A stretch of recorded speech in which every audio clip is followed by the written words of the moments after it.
دیکھیے، جب یہ ریاست جموں کشمیر کو یوٹی میں تبدیل کیا گیا تو سرکار نے بہت بلند باغ دعوے کیے تھے، جس میں سرکاری ملازمین کو بہت سارے مراد دینے کا بھی وعدہ کیا گیا تھا، لیکن وقت کے چلتے وہ سارے اعلانات برائے اعلانات ہی رہے۔ اس میں ملازمین کو کوئی خاص بینیفٹ نہیں ملا، جیسا کہ یہ کہا جاتا تھا کہ جو بھی سینٹرل گورنمنٹ کے امپلائیز کو مراد مل رہے ہیں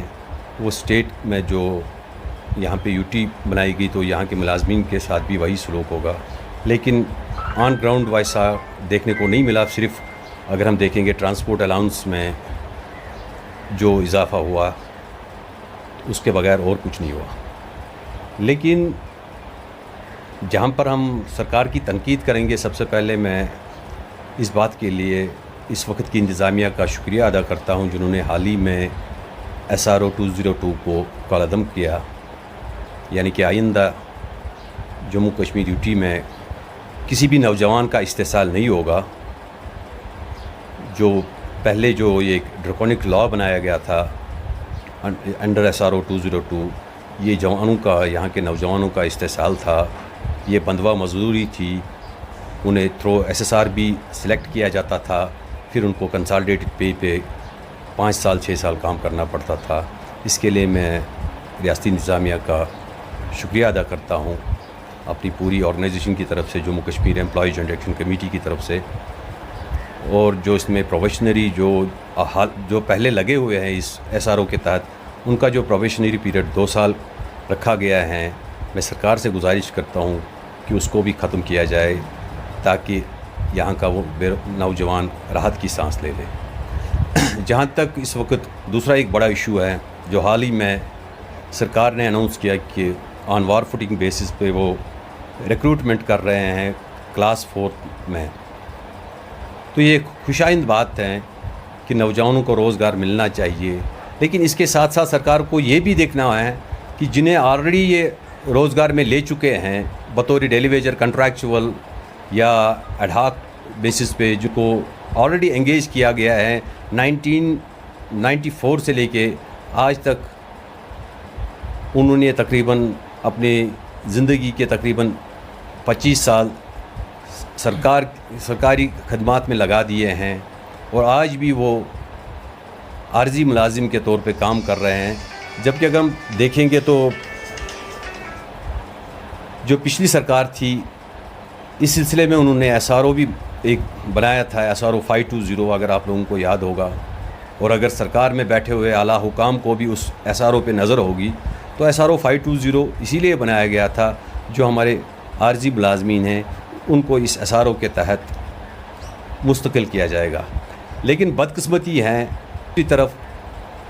اپنے ہی ملازموں کے ساتھ جو عارضی ملازمین ہیں ان کا استحصال کیا جا رہا ہے، ان کے تمام دروازے بند کیے جا رہے ہیں، جس کی ہم بھرپور مذمت کرتے ہیں، اور سرکار سے یہ امید رکھتے ہیں کہ وہ ہوش کے ناخن لے اور ان مظلوموں کے ساتھ انصاف کرے۔ جو ایک بہت بڑا، یہ کوئی 10 12 20 لوگ نہیں ہیں، بلکہ تقریباً 60,000 سے اوپر ان کی تعداد ہے، اور ان کے ساتھ جڑے ہوئے ان کے اہل خانہ کو بھی اگر دیکھا جائے تو یہ تقریباً 2-2.5 لاکھ لوگوں کے ساتھ ہم ناانصافی کر رہے ہیں، جو کہ سراسر غلط فیصلہ ہے۔ تو سرکار سے ہماری یہی گزارش ہوگی کہ اولین فرصت میں پہلے ان لوگوں کو ریگولر کیا جائے، ان لوگوں کو مستقل بنیادوں پہ ڈپارٹمنٹس میں لیا جائے جو اس وقت ڈیلی ویجر ہے یا کنٹریکچول ہے یا دوسرے عارضی نوکریوں میں کام کر رہے ہیں، کیونکہ انہوں نے بہت محنت کی ہے، انہوں نے آج تک سرکار کو چلانے میں، یہاں کے ریاستی جو عوام ہیں ان کو خدمت کرنے میں یہ پیش رہے ہیں۔ تو ہماری یہی سرکار سے امید ہوگی کہ انشاءاللہ وہ اس معاملے میں سنجیدگی کے ساتھ غور کریں گے، اور اس کے بعد جہاں تک روزگاروں کو نوجوانوں کو روزگار دینے کا تعلق ہے تو ہم اس کو ویلکم کرتے ہیں۔ ہم چاہتے ہیں کہ ہمارے نوجوانوں کو روزگار ملے، کیونکہ یہاں پہ روزگار کے لیے صرف یہ کلاس 4 یہ جو پوسٹس ہیں یہی صرف خالی نہیں ہیں، ہر محکمے میں اس وقت پوسٹس خالی ہیں، اور بھی گنجائش ہیں، کیونکہ یہاں کے جو محکمہ جات جتنے بھی ہیں جو یہاں پہ اس وقت عوامی خدمات میں لگے ہوئے ہیں، ان کو ری آرگنائز کرنے کی ضرورت ہے. اگر ہم کسی بھی ڈپارٹمنٹ میں اس وقت 4.5 لاکھ ملازم کل ملا کے ہیں، کل پوسٹس ہے، تو اگر اس کو ری آرگنائز کیا جائے گا تو اس میں اور بھی گنجائش بڑھ سکتی ہے، اس میں اور بھی 2.5 لاکھ ملازمین کی مطلب گنجائش ہوگی، وسعت لانے کی ضرورت ہے تاکہ یہاں کے نوجوان کو روزگار ملے. اس سے ہمیں بہت خوشی ہوگی. اس کے علاوہ ایک اور آپ کی وساطت سے سرکار تک پہنچانا چاہتا ہوں کہ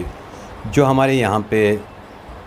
پورے جموں کشمیر میں آنگن واڑی ورکرز اور ہیلپرز کام کر رہے ہیں، وہ ایک بالکل قلیل اجرت پہ کام کر رہے ہیں، انہیں وظیفہ ملتا ہے، انہیں کوئی تنخواہ نہیں مل رہی ہے. لیکن اگر ہم دیکھیں گے ہندوستان کے بہت ساری ریاستوں میں کہیں پہ ان کو 10,000، کہیں پہ 15,000، کہیں پہ 20,000 بھی تنخواہ دی جاتی ہے وظیفے کے طور پر، لیکن یہاں پہ کوئی 4,000 یا 4,500 روپیہ دیتے ہیں، جو کہ سراسر ناانصافی ہیں. اس میں سرکار میں بیٹھے جو ہمارے منتظمین ہیں، جو اس وقت ریاست کو چلا رہے ہیں، ان سے میری گزارش ہے برائے انسانیت آن ہیومنٹیرین گراؤنڈس وہ یہ دیکھ لے کہ 4,000 پہ کیا کوئی سروائیو کر سکتا ہے اس مہنگائی کے دور میں. تو وہ بہت ہی پسے جا رہے ہیں دن بدن. ان سے کام لیا جاتا ہے، مطلب وہ صرف وہ آنگن واڑی ورکرز جو ان کا اپنا کام ہے اسے چھوڑ کے وہ اور بھی کام کرتے ہیں، جیسے ایمونائزیشن میں جب ان کو لگایا جاتا ہے، یا سینسس میں لگایا جاتا ہے، یا الیکشن ڈیوٹی میں لگایا جاتا ہے، یعنی کہ جو بھی ان کو کام دیا جاتا ہے وہ اس کام میں ہمیشہ بہت ہی مطلب محنت کرتے ہیں اور کام کرتے ہیں، سرکار کا ہاتھ بٹاتے ہیں. لیکن سرکار نے کبھی ان کی طرف مطلب کبھی بھی ان کی طرف دھیان نہیں دیا جو ان کو ڈیو لے چاہیے. تو میری یہ گزارش ہے سرکار سے کہ وہ اس میں بھی نظر ثانی کرے.